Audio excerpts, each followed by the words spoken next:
Coming up on Network Africa, at least 41 people die in central Mali after unknown gunmen launch attacks on 2 villages in the country.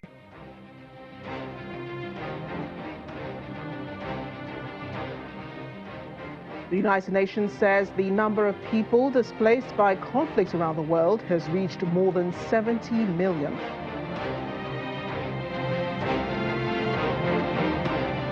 And over 30 shops owned by Nigerians locked in Kumasi as Ghanaian shopkeepers accuse Nigerian traders of selling inferior products.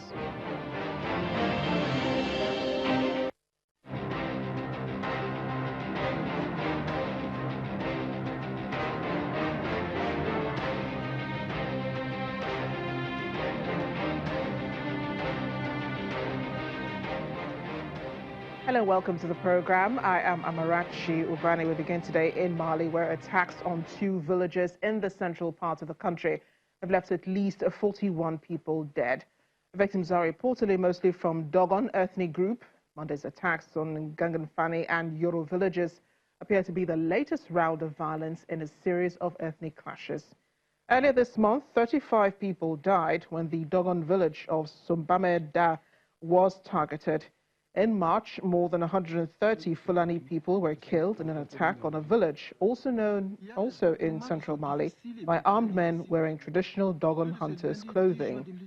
President Ibrahim Boubacar Keita has called for an end to the cycle of violence, but people are now criticizing his government for failing to stamp it out.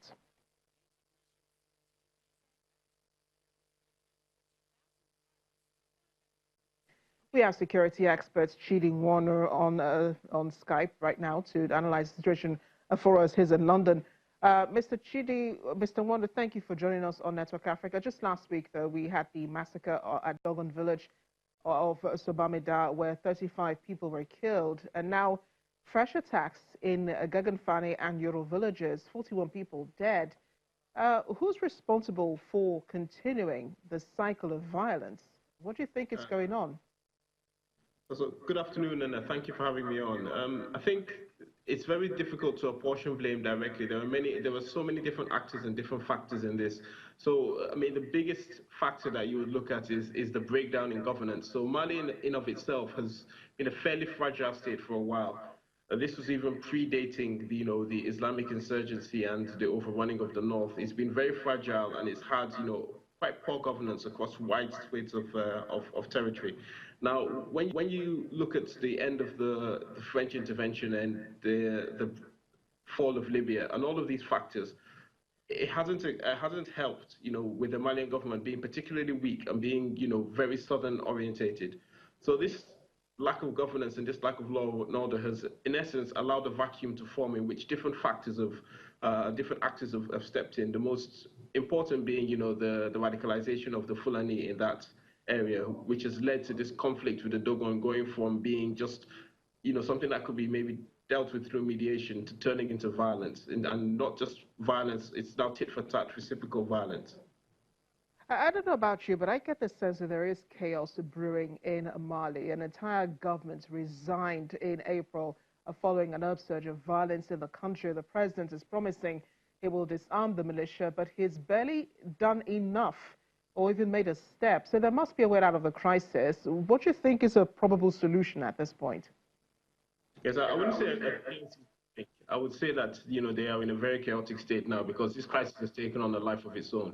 So it's very rewarding that the government sought to take personal responsibility by resigning, but other than symbolic actions like that, there have to be concrete steps. So as I said, the most important thing is governance, and it's going to be governance from the grassroots level, as in introducing law and order, having police in the local area that will guide people, guard them, and also when perpetrators are caught, they need to be tried and put on trial so that people can see that justice is being done and they don't feel the need that to take revenge into their own hands. And then start providing basic services, ensuring that there's a demarcation between farmers and herdsmen. If you need to buy land for grazing, do so, but doing all of these soft steps, which is just, as I said, basic governance will be the root cause. It's not something that could be solved through brute force and military actions alone. And sadly, this is a country that has been, well, it was the first target for the Islamic State in West Africa. They hit Mali first, destroying UNESCO heritage sites and causing almost chaos in the whole country. That seems to have been brought under control, but yet you have these pockets of violence coming up. And then you have the G5 Sahel force, which was set up to help to curb, some of this violence. Does it mean they really have no control over these militants, so they have no control of the situation in Mali? Well, it's very difficult to control these situations, the Sahel being an extremely vast and difficult space to control. And each of these states that we're talking about, Mali, Niger, Chad, these are the poorest states in West Africa. These are all poor states with huge territory, with very little natural control, even in the peaceful times. So in times like this, those weaknesses become exacerbated, and you see little things, as we can see now, escalating into tit for tat with really, really brutal violence. So G5 Sahel is a bit of a sticking plaster. It gives France and European powers the ability to kind of direct these states and provide some elements of training and some elements of equipment. But without that internal political will, without that structure, to solve these problems internally, because a lot of these problems, although they have the veneer of Islamic fundamentalism on them, they're fundamental problems of space and time, of people wanting to graze and people wanting to farm. So this is a governance issues, not military issues. I'm sure security experts such as yourself are also closely watching this situation. For us here in Nigeria, we've been the country is being, one of the victims of the insurgency, which is fallout of the Islamic State in West Africa. What should we learn from what's going on in Mali? Because whether we like it or not, we will experience some of the impact of what's going on in that area. So it's a very interesting question, because what we can learn from Mali is how not to deal with these problems. But we in Nigeria cannot hold up our hands and say that we're doing the right thing as well. Because if you look at what's happening in the Zamfara state, what's happening in the Middle Belt, what's happening now coming down to the southwest, is exactly the same kind of crisis of two different types of people clashing, and then criminals within their midst taking advantage of it. So again, it's the same thing that we can see in Zamfara state, in that there's been a massive breakdown in governance. There's illegal mining all over the place with pollution of the waterways. There's herdsmen being robbed and then going back to rob other people, and just a massive cycle of violence without any government intervention that tries to stop it or halt it. And that's the key lesson, that this is not a military thing. It doesn't matter how many troops you deploy. If you don't solve those basic governance issues, security will provide that protective bubble around which you can provide governance. But it's the governance that is the key to this problem, not military options.